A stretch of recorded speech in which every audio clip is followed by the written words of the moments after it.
नमस्ते दोस्तों, आप सभी का फिर से स्वागत है। मैं हूं आपका दोस्त। अगर आप यहां पहली बार आए हैं तो मैं आपको बता दूं कि पिछले कुछ दिनों से मैं कुछ ऐसे किरदारों के जुनून में खोया हुआ हूं जो मेरे दिमाग से जाने का नाम ही नहीं ले रहे। आज मैं आखिरकार अपने उपन्यास नॉवल की रूह आप सबके साथ साझा कर रहा हूं। आगे बढ़ो और रेन सेलेस्टियल रेल्म के नीचे स्थित इस क्षेत्र को नष्ट कर दो। मैं तुम्हें एक शरीर दूंगा, तुम्हें भागने में मदद करूंगा। एंशिएंट गॉड लैंग्वेज में थी। मूनगेजर सर्पेंट का भ्रम अब स्पष्टता में बदल गया था और उसकी दहाड़ धीरे धीरे कम हो गई। वो वास्तव में उस जायंट वुड के आगे बढ़कर हमला करने लगा। दूर से देखने पर मूनगेजर सर्पेंट का विशाल शरीर और उसके अनगिनत डोलते हुए टेंटिकल्स तारों को ढकने वाले कचरे के बादलों की तरह लग रहे थे, और वो उस विशाल लकड़ी से कम प्रभावशाली नहीं था। ली युंजी ने वांग लिन की ओर देखा। जब जेड से आवाज आई और वांग लिन के हाव भाव बदले तो उसे थोड़ा संदेह हुआ। वांग लिन ने हजारों वर्षों तक कल्टीवेशन की थी और वो अत्यंत चतुर था। वो किसी भी चीज को हाथ से जाने नहीं देता था, इसलिए उसने एक फीकी मुस्कान के साथ कहा, मुझे उम्मीद नहीं थी कि वो जानवर इतनी नफरत पाले हुए होगा। मैंने तो बस याओ परिवार को मारने के लिए उसका सहारा लिया था, फिर भी उसने मुझे देखते ही पहचान लिया। ली युंजी ने सिर हिलाया और कहा, इस युद्ध के समाप्त होने के बाद शेष बैटल स्क्रोल्स देखने के लिए मेरे पास आना मत भूलना। सम्मानजनक भाव के साथ वांग लिन ने कहा, जूनियर जानता है। शेंगोंग परिवार के एंसेस्टर अब तक चुप थे, तभी उन्होंने अचानक कहा, एक्शुम्यू, शेंगोंग के डाओ को बाहर निकालो। वांग लिन ने चुपचाप विचार किया। एक क्षण बाद बिना किसी हिचकिचाहट के उसने अपनी आईब्राउ के बीच टच किया और शेंगोंग का दाव बाहर निकल आया। शेंगोंग परिवार के पूर्वज ने उसे पकड़ा, देखा और फिर उसे रख लिया। उन्होंने अब वांग लिन पर ध्यान देना बंद कर दिया और आगे की ओर देखने लगे। मूनगेजर सर्पेंट अत्यंत तीव्र गति से रास्ता बना रहा था। उसके अनगिनत टेंटेकल्स फैल गए और जो भी अलायंस कल्टिवेटर उसे मिला उसे जकड़ लिया। पकड़े गए कल्टिवेटर चीखते और उनके शरीर तब तक सूखते रहते जब तक वे ममीज न बन जाते। इसके बाद ऑल हेवन के कल्टिवेटर इन ममी बन चुके कल्टिवेटर के पास जाकर उनके बैग्स ऑफ होल्डिंग और खजाने ले लेते। विशाल लकड़ी मूनगेजर सर्पेंट के पीछे पीछे उत्तरी क्षेत्र की ओर बढ़ी। मूनगेजर सर्पेंट और विशाल लकड़ी अत्यंत तेज थे, कल्टिवेटर्स के जादुई खजानों से भी कहीं अधिक तेज। उनकी गति टेलीपोर्टेशन के समान थी। वे अंतरिक्ष में सनसनाते हुए निरंतर सोनिक बूम्स पैदा कर रहे थे। इस क्षण उत्तरी क्षेत्र में एक विशाल युद्ध शुरू हो गया। मूल रूप से अलायंस के कल्टिवेटर, जिनका नेतृत्व 4 सेंट्स में से एक ब्लैकफियन डेविल सेंट कर रहा था, बड़े लाभ में थे। पश्चिमी क्षेत्र को नष्ट करने से बड़ी संख्या में ऑल हेवन कल्टिवेटर मारे गए थे और उनका पीछे हटने का रास्ता भी कट गया था। इसके कारण उत्तरी क्षेत्र में हमला करने वाली ऑल हेवन सेना के पास कोई बैकअप नहीं था। नतीजतन दोनों तारा प्रणालियों के बीच पहले बड़े युद्ध में अलायंस के जीतने की सबसे अधिक संभावना थी। हालांकि मास्टर फ्लेमस्पार्क के जवाबी हमले और 18 लूफू ने उत्तरी क्षेत्र की स्थिति को तुरंत पलट दिया। अलायंस के कल्टिवेटर्स को 18 लूफू द्वारा दबा दिया गया।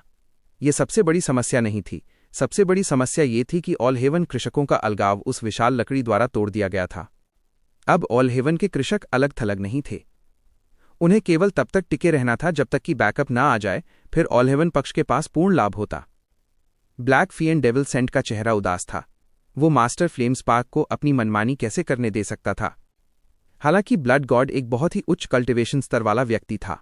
जैसे ही वे दोनों लड़े, उनके मंत्रों की टक्कर धरती हिला देने वाली थी और उनकी गड़गड़ाहट सितारों के पार गूंज उठी। इससे बड़ी मात्रा में रिपल्स पैदा हुईं। प्रभावित होने वाला कोई भी कल्टिवेटर तुरंत मारा जाता।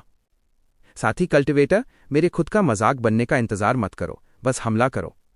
ब्लैक फियन डेविल सेंट ने फीकी मुस्कान के साथ अपना दाहिना हाथ हिलाया। बड़ी मात्रा में मछली जैसी गंध वाली हवा प्रकट हुई। जैसे ही उसके हाथ हिले, वो हवा उसके शरीर के सामने एक विशाल वेल में बदल गई। विशाल वेल ने अपना मुंह खोला और बेरहमी से सांस खींची। दुनिया की origin energy black fiend devil saint द्वारा बनाई गई विशाल वेल में पागलों की तरह समा गई और फिर उसने ब्लड गॉड पर हमला किया। उसी समय ऊपर से बैंगनी प्रकाश का एक स्तंभ नीचे उतरा।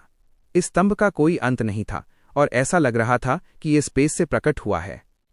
प्रकाश के स्तंभ से एक हंसी आई और एक व्यक्ति बाहर निकला। यह व्यक्ति मध्यम आयु वर्ग का था और उसने पीले रंग का चोगा पहना था। वो सुंदर दिख रहा था और जैसे ही वो बाहर आया, 2 ड्रैगन उसके शरीर के चारों ओर चक्कर लगाने लगे और दहाड़ने लगे। मास्टर फ्लेमस्पार्क, मैंने बहुत समय से आपका नाम सुना है। ये बूढ़ा अलायंस के नए सेंट्स में से एक है, cloud dragon demon saint. Master flamespark की आंखें चमक उठीं, लेकिन उन्होंने हमला नहीं किया। हालांकि प्राचीन काल के कल्टिवेटर फैमिली के एंसेस्टर आगे बढ़े। वे तीनों मिलकर क्लाउड ड्रैगन डीमन सेंट की ओर लपके। कल्टिवेशन अलायंस के चारों सेंट्स निर्वाणा शैटरर के मिड स्टेज में हैं। ब्लड गॉड की कल्टिवेशन अनिश्चित है और वो अकेले युद्ध करने में सक्षम है।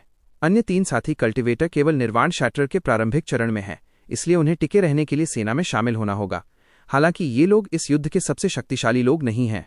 मास्टर फ्लेम स्पार्क की आंखें चमक उठीं, लेकिन उन्होंने पीले चोगे वाले क्लाउड ड्रैगन डीमन सेंट की ओर नहीं देखा। इसके बजाय उन्होंने अपने सामने के स्पेस को घूरते हुए शांति से कहा, अलायंस के 4 सेंट्स कभी अकेले नहीं चलते। जी शैंटियन, तुम अभी भी खुद को क्यों छुपा रहे हो? जैसे ही मास्टर फ्लेम स्पार्क बोले, वे आगे बढ़े और 18 लूप हू के पास प्रकट हुए। फिर उनकी 2 उंगलियों ने बेरहमी से आगे की ओर इशारा किया। स्टार्स के बीच तीखी हंसी की गूंज सुनाई दी। जहां मास्टर फ्लेम स्पार्क ने इशारा किया था, वहां अनगिनत दरारें दिखाई दीं और जेड जैसा सफेद हाथ बाहर निकला। इस चमकदार हथेली की टक्कर मास्टर फ्लेम स्पार्क की उंगलियों से हुई। धमाका! पूरा उत्तरी क्षेत्र हिल गया और मास्टर फ्लेम स्पार्क की आंखों में हत्या की मंशा चमक उठी। वे तेजी से कई कदम पीछे हटे। दरार से एक और आकृति भी पीछे धकेल दी गई और यह आकृति एक महिला की तरह लग रही थी। जैसे ही वो व्यक्ति पीछे हटा, वो तुरंत चिल्लाया, मास्टर फ्लेम स्पार्क, तुम में अभी भी वापस आने की हिम्मत है। ये आवाज बहुत तीखी और कठोर थी। इसमें अकल्पनीय मूल ऊर्जा के उतार चढ़ाव भी थे। जैसे ही आवाज गूंजी, सभी ऑलहेवन कल्टिवेटर कांप उठे। उनमें से कुछ ने खून की उल्टियां की, क्योंकि उनकी मूल ऊर्जा उनके शरीर से निकल गई और वे तुरंत मर गए। इस तीखी चीख के नीचे 18 लूपू में से एक अचानक ढह गया। मारे गए कल्टिवेटर्स और यहां तक कि ढह चुके लूपू से दुनिया की अंतहीन मूल ऊर्जा निकली और उस महिला जैसी आकृति में समा गई। जी श्यानतियन, मैंने तुम्हें कई सालों से नहीं देखा है। तुम अभी भी पहले की तरह स्त्रीवत, एफेमिनेट हो। मास्टर फ्लेम स्पार्क की आंखें शांत थीं और उन्होंने अपना दाहिना हाथ हिलाया। अंतहीन लपटों ने तुरंत क्षेत्र को घेर लिया और जैसे जैसे वे फैलीं, सभी ऑलहेवन कल्टिवेटर्स को 5000 किलोमीटर से अधिक दूर धकेल दिया गया। हालांकि ये 5000 किलोमीटर था, फिर भी ये लूपहू की सीमा के भीतर था। ठीक इसी तरह महान युद्ध शुरू हुआ। अलायंस और ऑलहेवन के कृषकों की बड़ी संख्या ने अपने जीवन और मृत्यु की लड़ाई शुरू कर दी। यह एक अराजक युद्ध था। यदि कोई थोड़ा भी लापरवाह होता तो उसका शरीर ढह जाता और उसकी ओरिजिन सोल बुझ जाती। मूल रूप से ऑलहेवन कल्टिवेटर अलायंस कल्टिवेटर्स का मुकाबला नहीं कर सकते थे। आखिरकार एक पक्ष सदमे से उबर रहा था और दूसरा पक्ष तैयार था। हालांकि लूफू के प्रभाव में स्थिति तुरंत संतुलित हो गई। फाइनली ये देखना मुश्किल था कि कौन जीतने वाला है। हालांकि छोटे पैमाने पर अलायंस का पलड़ा भारी था। जादुई खजानों की चमक से क्षेत्र भर गया। अराजक युद्ध में दोनों पक्षों के लोग मारे गए। दूर एक अलायंस कल्टिवेटर ने खून की उल्टी की और पीछे हटा, लेकिन इससे पहले कि वो 100 फीट भी पीछे हट पाता, उसकी छाती एक रैंडम उड़ती हुई तलवार से आर पार हो गई। फिर उसकी मूल आत्मा बाहर उड़ गई और तुरंत एक मंत्र की लहरों से प्रभावित हो गई, जिससे उसकी मूल आत्मा नष्ट हो गई। 3 ऑलहेवन कल्टिवेटर की आंखें लाल थीं, क्योंकि उन्होंने जादू के खजानों को नियंत्रित करने के लिए अपनी साधना को अधिकतम तक सक्रिय कर दिया था। जैसे ही वे एक मंत्र का उपयोग कर रहे थे, प्रकाश की एक किरण उन तीनों के पार निकल गई और वे एक एक करके मर गए। प्रकाश की वो किरण एक व्यक्ति में बदल गई और उसके चेहरे पर उदासी के भाव थे। जैसे ही वो अपने होंठ चाटते हुए आगे बढ़ने वाला था, खून की रोशनी की एक चमक हुई। उसने एक चीख मारी और फिर उसका पूरा शरीर खून में बदल गया। यह ब्लड गॉड और ब्लैक फिएंड डेविल सेंट थे, जो अपने युद्ध के दौरान वहां से गुजर रहे थे। हर बार जब कोई मरता तो खून को तुरंत 17 लूफू द्वारा सोख लिया जाता। कुछ मूल आत्माएं भी 17 लूफू द्वारा खींच ली गईं, क्योंकि वे बहुत अधिक क्षतिग्रस्त थीं। हर पल कल्टिवेटर मर रहे थे। दोनों पक्षों के हजारों कल्टिवेटर यहां एकत्रित थे। इस युद्ध को धरती हिला देने वाला कहा जा सकता था और लूफू द्वारा बड़ी मात्रा में रक्त सोखा जा रहा था। जादुई खजाने की अंतहीन रोशनी चमक उठी और अंतहीन दहाड़ें और शोकपूर्ण आवाजें क्षेत्र में भर गईं। यह मृत्यु की भूमि बन गई थी। बड़ी मात्रा में रक्त और मूल आत्माओं को 17 लूफू द्वारा सोख लिया गया, जिससे वे और भी डिमोनिक बन गए। जैसे ही युद्ध और भी भयंकर हुआ, एक गड़गड़ाहट गूंजी और अनगिनत दरारें दिखाई दीं।